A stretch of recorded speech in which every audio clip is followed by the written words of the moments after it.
Yo, what is up guys? Ontario Basson back here, and today we're going to be talking about my drop shot rod. So let's get right in. Mr. Bombastic, we order some bombastic, romantic, fantastic lover. Shaggy, Mr. Lover. Okay guys, to get started here, I'm going to tell you what rod I'm using and the reel, and just really some of the techniques I like to use while I'm drop shotting. So to start off, here's my reel. I don't know if you can see here. I'll get a clear view. This is actually Stratic CI4 spinning reel in 2500F size. And this reel for Canadian is, I'm pretty sure, I'll have a picture right here. Pretty sure it goes for $249 Canadian. And it's really just all around a great spinning reel. I love using this for drop shot because of how much line it can handle. I like drop shot. I don't like getting too close to the fish because most of the time I use this, it's for finesse. So I like to have a lot of line out here so I can wing this long distance. And this is just really just a smooth reel. Nice drag on it. And yeah, so onto our rod here. This is actually an Akumo Celio. And this is actually an ultralight rod. Yes, ultralight. I love fishing ultralight rods for drop shot. This is 7 foot ultralight. And as you can see, very little effort there to get that bend in that rod. So really just with this rod and reel combo, I can get the bait where I need to. And really, I can use this bait to find out what I'm fishing. With this ultralight tip here, I can feel down, I could be down 20 feet there, and I can still feel if I'm fishing rocks, if I'm fishing weeds there. If I'm fishing weeds, most of the time I'll pull this rig up and won't even fish it. But I can feel that.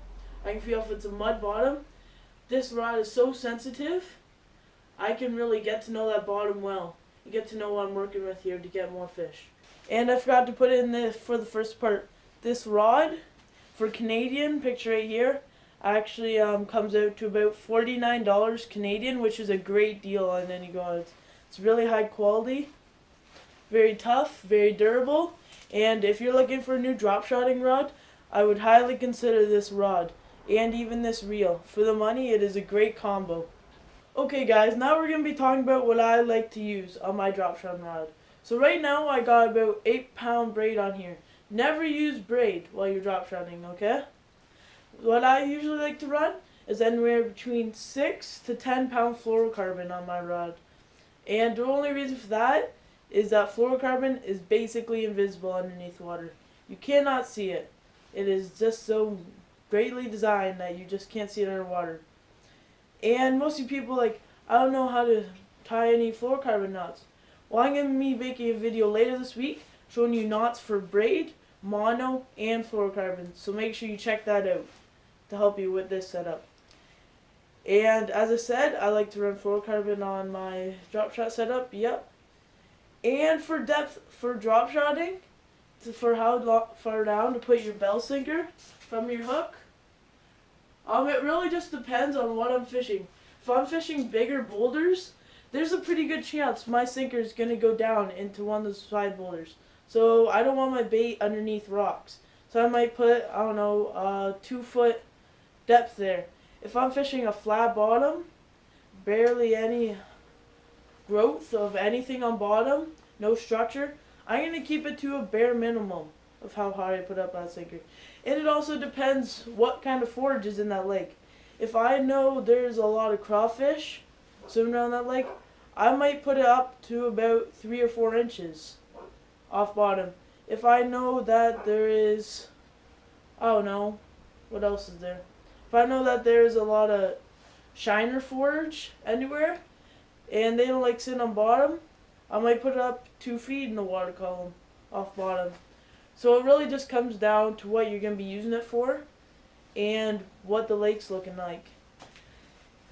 And to how I rig up personally my drop shot is I will get a circle hook, not the biggest circle hook ever. I usually like using small size circle hooks. And how I will rig it up is I will get my fluorocarbon and I will tie a Palomar knot to that circle hook and leave however much room I need for tying my bell sinker later on. And I will use a Palomar knot. If you don't know what a Palomar knot is, as I said earlier, come this channel in 2 days and there will be a knot video coming up to help you people with your knots. So on that note, I'd like to say thank you for watching. Like, comment, favorite, subscribe, and see you next time. It's been Ontario Bassin, and peace!